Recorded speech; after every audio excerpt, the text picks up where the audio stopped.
Okay, so our next area is called Appalachia,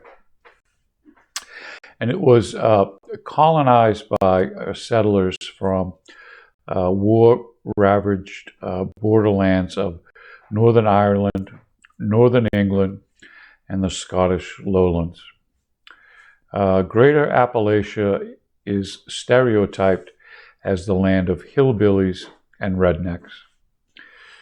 Our author, Woodard, says Appalachia values personal sovereignty and individual liberty and is intensely suspicious of lowland aristocrats and Yankee social engineers alike.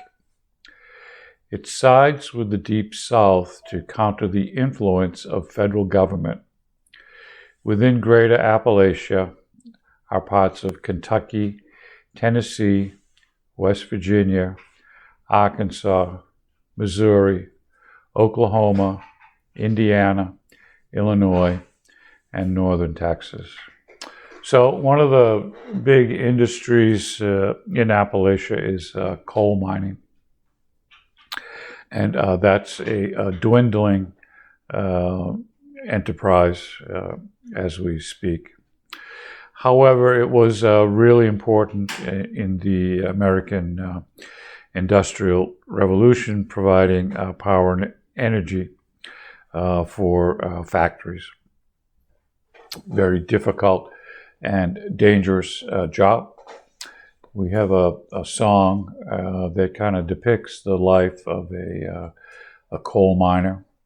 They still exist today, but certainly not in the numbers that it once was. And most of the coal miners in this area are from generations of coal miners. Their father was a coal miner, their grandfather was a coal miner, and so on down the line. It pays well. It is dangerous, but it is not full-time.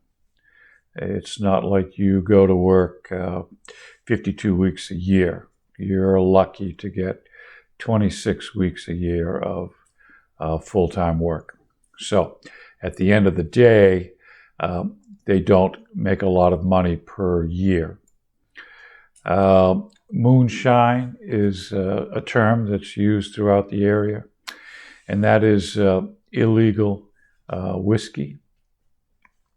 It's still prevalent today, but not as much as it was during Prohibition.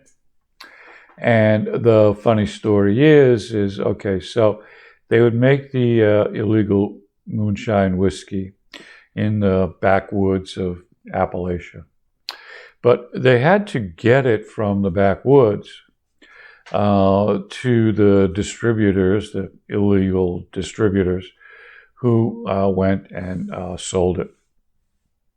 So what they would do is they would take their cars, the old cars of the 20s and 30s, and then muscle them up and put big engines in them and fake places to hide the whiskey, extra trunk space, extra shocks to make it so that it didn't look like the car was being heavily loaded down with illegal whiskey. It was all back roads then, dirt roads. And so they'd pack up these refitted cars, muscle cars, to go super fast so that the police, if they did find them, number one, and number two, if they did chase them, that they could outrun the local police cars and get away. So this, in a strange way, eventually became what we know today as NASCAR racing. And in the early days, some of those moonshine drivers were the first drivers in the NASCAR racing events when it first started out. So quite a history, lots of folklore, lots of stories about illegal moonshine and being chased by the police and the FBI and all of that sort of thing. And it still goes on today, but certainly nowhere near what it was like back during Prohibition. Another cultural icon of the area is the world's most famous horse race, and that's called the Kentucky Derby. Got a short little video clip on that.